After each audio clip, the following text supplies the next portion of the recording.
اور جن کا آپ کام کر رہے ہیں وہ آپ کو دیکھ رہے ہیں.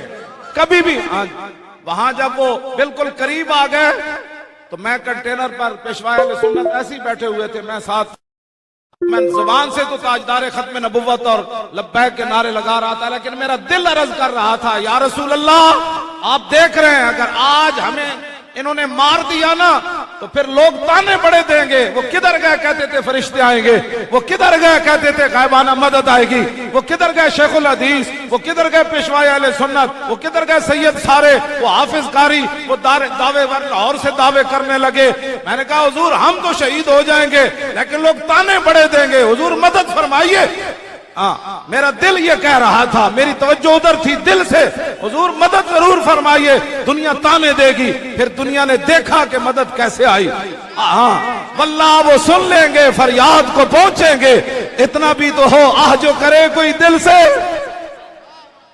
ہاں جی اس واسطے آپ حضرات، آپ کے چمک، آپ اندھیرا، بجلی کی اتنی چمک نہیں ہے جتنے آپ کے چہروں اور ہاتھوں پر چمک آ گئی. اور غزوہ تبوک کے موقع پر جب منافقین نے حضور کی اونٹنی کو ڈرایا اور آپ کا مبارک سامان زمین پر تشریف لے آیا تو حضرت حمزہ بن عمر اسلمی کہتے ہیں میں دوڑ کر گیا، میں نے ایسے ہاتھ جب رکھا نا حضور کے سامان کو اٹھانے کے لیے تو میری 5 انگلیاں روشن ہو گئی.